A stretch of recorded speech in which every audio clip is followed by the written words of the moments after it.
этом году исполняется 248 лет со дня вхождения Ингушетии в состав российского государства. Ровно 2,5 века назад в борьбе с Османской империей Россия присоединила к себе отдельные северокавказские народы. Здесь же зародился и политический союз России с Ингушетией. В условиях русско-турецкой войны Северному Кавказу отводилось особое место как важному военно-стратегическому району. Высказывалось мнение о чрезвычайных выгодах союза России с ингушским обществом, противовес неустойчивой позиции отдельных кавказских народов.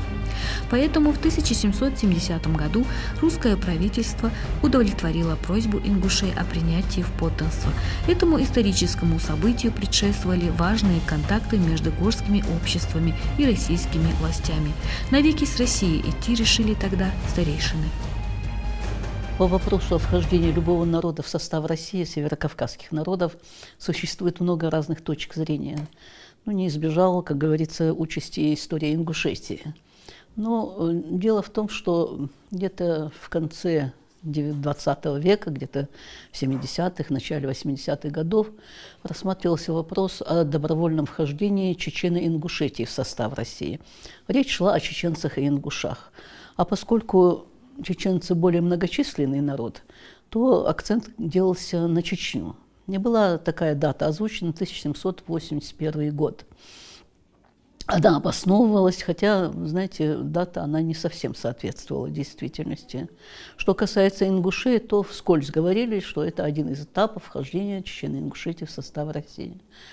Меня этот вопрос заинтересовал. Почему? Потому что мой предок был во главе вот этого движения. И, конечно, для меня было важно понять все-таки, стоило ли моему предку заниматься этими вопросами, понимаете? Что он сделал, благо ли это было или нет? Заставили ли его какие-то, понимаете, вот такие вот внешние причины или в силу обстоятельств? Мой научный руководитель, у меня был дагестанец, он Владилен Гадисович Гаджиев, он говорил, что бывает вхождение добровольно принудительное, то есть когда заставляют, значит, та страна, в состав которой входит это, значит, территориальное образование, она заставляет входить. То есть это такое, не добровольное, можно даже сказать. И бывает добровольно вынужденное. Добровольно вынужденное – это когда какие-то обстоятельства, в общем, складываются такие обстоятельства, что этому народу выгодно, и он входит в состав этого государства. Что касается Ингушетии, то я бы сказала, что это, конечно, добровольное вхождение. Мы можем смело говорить об этом говорить. Чтобы рассуждать по поводу вопроса о вхождении в состав России, мы должны с вами мысленно уйти в область истории древнего периода.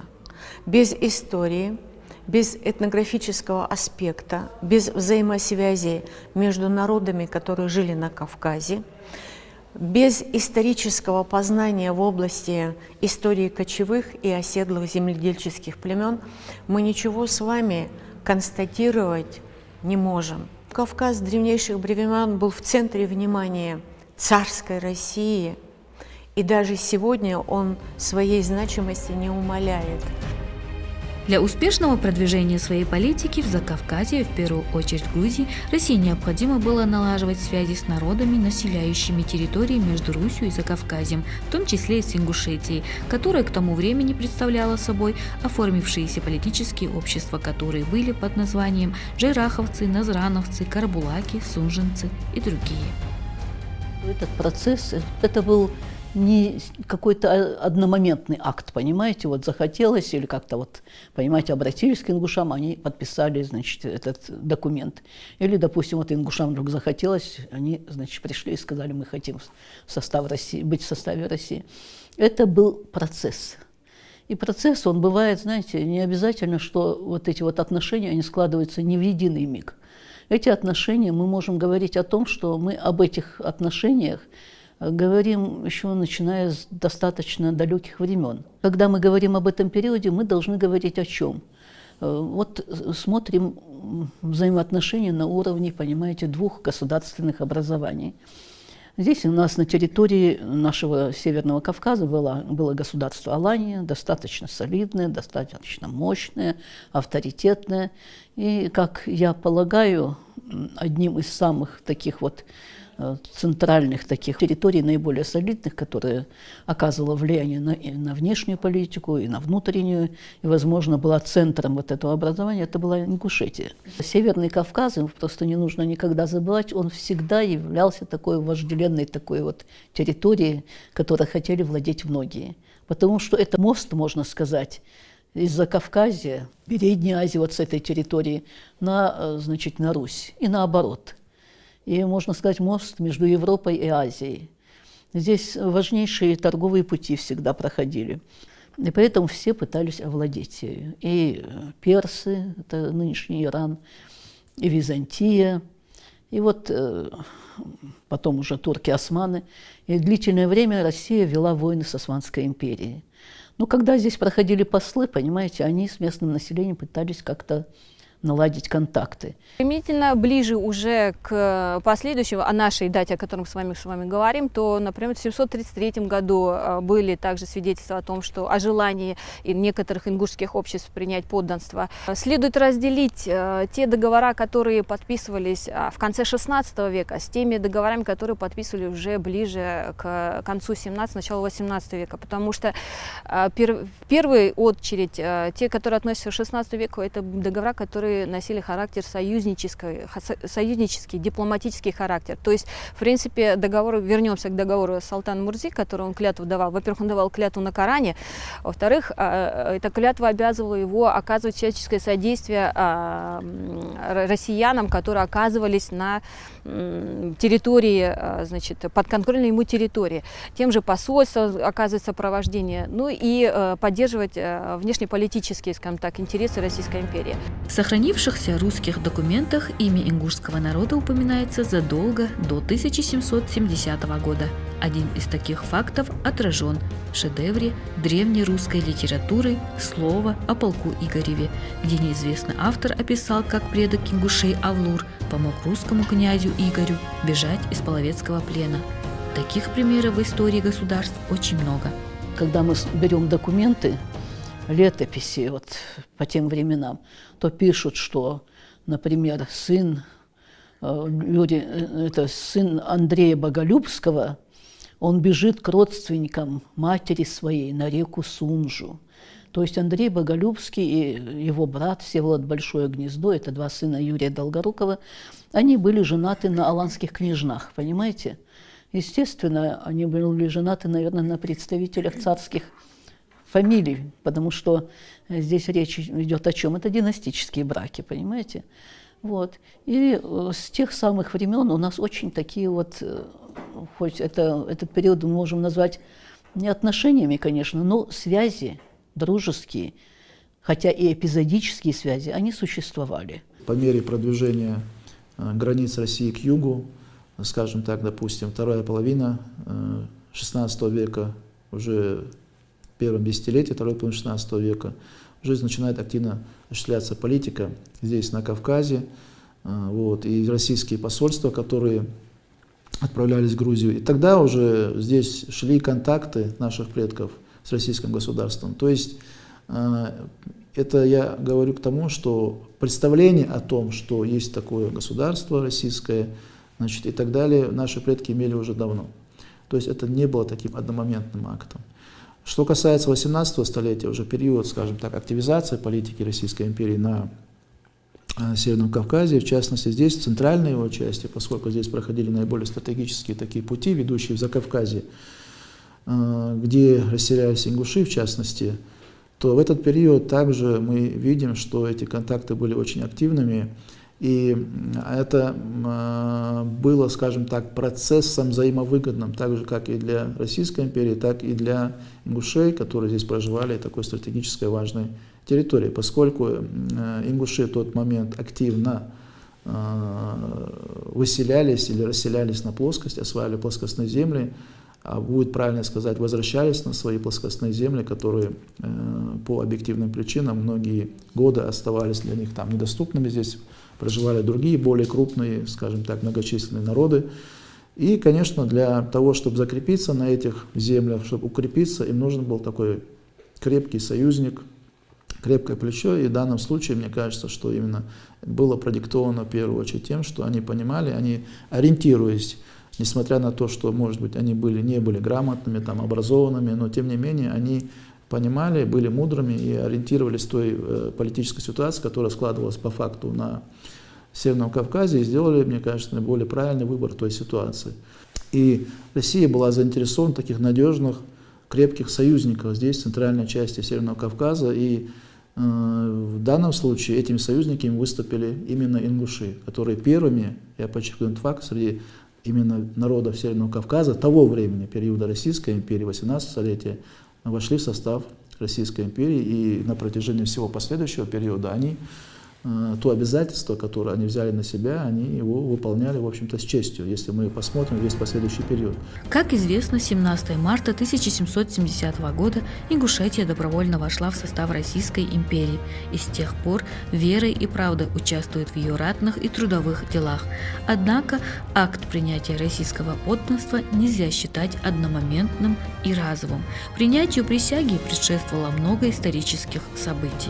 Если мы коснемся документов этого времени, то у нас здесь в Государственном архиве хранятся документы, касающиеся российско-ингушских отношений и политики России на Северном Кавказе, в частности в Ингушетии, начиная с середины 18 столетия.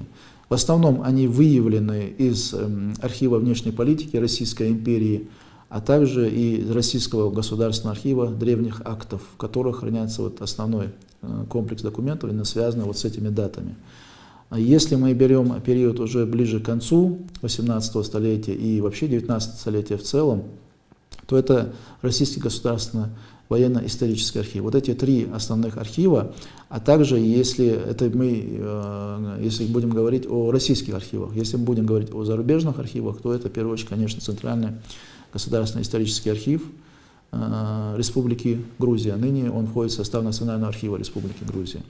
Вот это основные архивохранилища, где хранятся документы, которые отражают весь процесс политики России того периода, российско-ингушских взаимоотношений и вот этот процесс вхождения Ингушетии в состав Российской империи.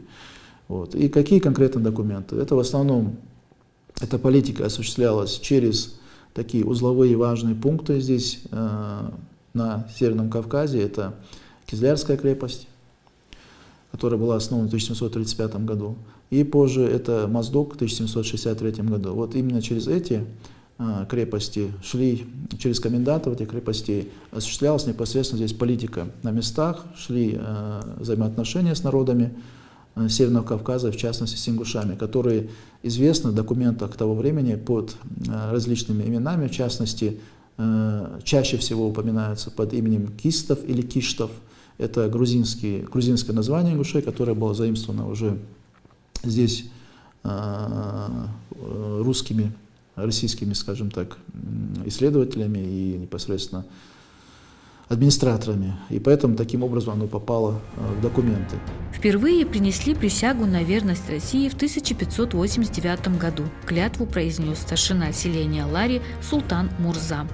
С 1756 года устанавливаются связи между ингушами и российской администрацией. В 1758 году делегация ингушей из 9 человек явилась к коменданту Кизляра Франдорфу и принесла присягу на верность России. Это одна из дат, которая связана с принесением присяги и желанием войти в подданство ее императорского величества, что до 1770-го были такие свидетельства есть, и после этого года, и вплоть до 1810 года. Относительно взаимодействия и налаживания отношений, внешнеполитических, внутриполитических отношений с Российской империей, то первую дату следует относить к 1589 году. Это первое свидетельство документальное свидетельство, когда владетельный князь Ларса Салтан Мурза подписал присягу, дал присягу на Коране и подписал союзный договор с Российской империей. И в частности, согласно этому договору, он обязался поддерживать внешнеполитические интересы России в этом регионе. Давайте вспомним, что Ларс — это как раз-таки та территория, которая, значит, граничит с Дарьяльским проходом, то есть контроль вообще, в принципе, над всей этой территорией как раз-таки принадлежал вот этому Салтану Мурзе.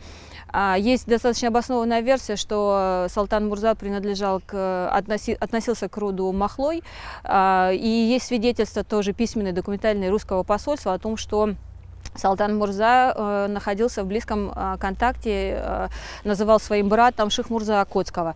В том числе это достаточно известная политическая фигура, которая как раз-таки, с именем которой связано налаживание связи с Российской империей, если мы говорим о Чечне. Это принятие подданства давало ему какие-то, ну, ему за службу платили. Он абсолютно ничем не был ограничен. Он правил своим народом и своей землицей так, как он хотел, как до того правил. Поэтому это было выгодно, понимаете? Следует отметить, что у договора 1770 года была не только своя яркая и длинная предыстория, но и прогрессивные последствия. В целом, с начала активного взаимодействия России с ингушским обществом упрочилась безопасность, устранилась угроза нашествия различного рода войск, ликвидировали захват людей в плен, расширились возможности роста сельского хозяйства, промыслов, торговли, произошло вовлечение Северного Кавказа в общероссийский рынок. Шел процесс возвращения на свои исконные плоскостные земли, которые тысячелетиями нам принадлежали. И возвращение это шло, вы знаете, оно не было стихийным. Вот я так вот смотрела, как говорится, ну, обдумываешь этот весь материал. Оно не было стихийным. Они возвращаются, во главе переселенцев становились достаточно солидные люди, возвращаются на плоскость, и вот первоначально поселяются в Тарской долине. Но к XVIII веку здесь было уже 18 селений, небольшие селения. И округ, одно из центров этого округа, он назывался, это был Ангушт. И вот когда русские увидели этих людей, ну они как их назвали? Ангушевцы. Потом ингушевцы пошло. Ну и в конце концов в ингушей мы превратились. Это русское название. Что у нас было? Вы знаете, я когда смотрю эти материалы, вот я впервые написала, и немножечко сама же испугалась, бывает такое, потому что слишком смелое получилось это высказывание. Хотя оно абсолютно соответствует действительности. О чем я хочу сказать? Современники писали о том, что, вот, например, Гюльденштедт пишет «республика». Мне как-то казалось первоначально, что это просто человек сказал так, понимаете, вот образно. Но на самом деле там очень много свидетельств современников, которые пишут, что они, как независимый народ, выбирают себе старшину и судью, которые управляют именем целого народа. Республиканская форма правления, понимаете? Затем множество документов, смотрите, там ополчение такое, своя разведка, свой суд. В общем, все атрибуты государственности были. Это была феодальная республика. Затем вот из этого селения выселились, из этого округа, который получил название Большие Ингуши, выселились туда уже ниже, на плоскость, стали выселяться опять же наши с вами предки, часть фамилии, и образовали еще 6 сел. И этот округ получил название Малые Ингуши. Центром его стало селение Шалхи. Было тяжело возвращаться на плоскость. Вы знаете, иногда вот бывает, некоторые наши соседи пишут, что у нас все время была вражда и все прочее, прочее. Этого не было. У нас, конечно, было опасно, были столкновения, были междоусобицы, но это был период феодализма. И у всех народов на этом этапе развития бывают вот такие вот отношения. Потому что, допустим, и на ингушей, и наши на кого-то нападали не потому, что он другой национальности, другой этнической принадлежности, а потому что это процесс феодальной раздробленности, феодальных усобиц, набегов. Это было нормально для того времени, понимаете как? И народы, конечно, искали какое-то вот, как сказать, они искали, чтобы вот от этого избавиться, чтобы жить, как говорится, мирно. Дело в том, что об ингушах пишут, что ингушский народ, обитающий между рек Терека и Сунжи, будучи трудолюбив и покоен, понимаете, вот это вот высказывание об ингушах, трудолюбив и покоен. Но наши деды, понимаете, они постепенно осваивали плоскостные свои земли, но это было тяжело. И когда вот им было предложено, что если вы примите русское подданство, примите христианство и русское подданство, то мы, российское подданство, то мы, значит, здесь на Кавказе попытаемся навести порядок. Это, конечно, было воспринято с большой радостью. Ну так, вы знаете, первоначально никто не хотел, как говорится, терять свою независимость, ну, боялись, что как-то это скажется. Но потом вот этот вот процесс, он пошел.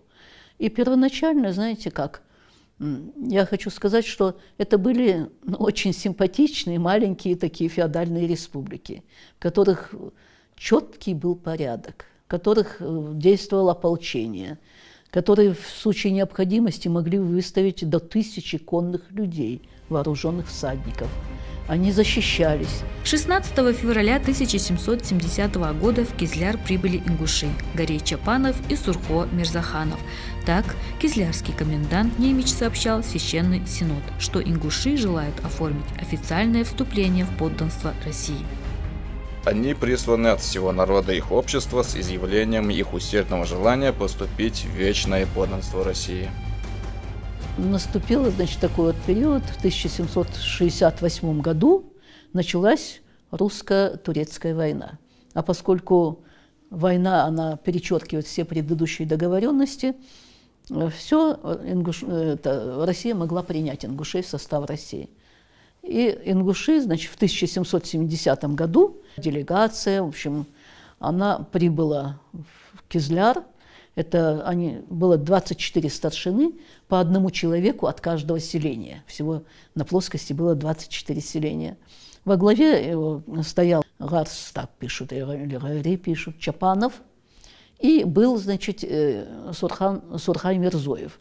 Они вдвоем возглавляли эту комиссию, и они сказали, что мы готовы теперь, значит, войти в состав России. Святейший Синод удовлетворил эту просьбу, и вот 4, 5, 6 марта 1770 года, значит, в знаменитом селении Ангушт, на вот этой поляне, которая получила название Бартбоси, была принята эта присяга. Эта дата была кульминационной датой. Почему? Потому что в 1783 году начинается строительство военно-грузинской дороги, строительство которой закончится в 799 году.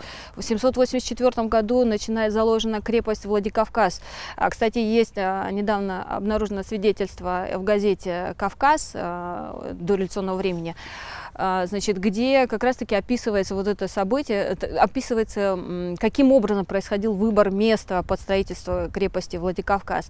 Это произошло, значит, с башни Гудантовы, куда взобрались вот чиновники, которые выбирали вот это стратегическое место, удобное положение, да, и это из башни Гудантова селение Заурова. И определили место, где была заложена крепость Владикавказ. Дальше в 1786 году было разработано Потемкин положение о горских народах, согласно которому горцы Северного Кавказа приравнивались к военно-служивому сословию типа казачества. И, в принципе, к этому времени относится и создание первых отрядов ингушской милиции. По указанию правительства Немич направил в Ингушетию архимандрита Порфирия и капитана гусарского полка Дигастодия с поручением принять тамошний народ в подданство. Далее капитан Дигастодия докладывал генералу Немичу. Они при первом случае доказали себя всеми образы доброжелательными, прося старшины и народ, чтобы приняты были в вечное его императорское величество подданство, обещаясь дать от себя аманат.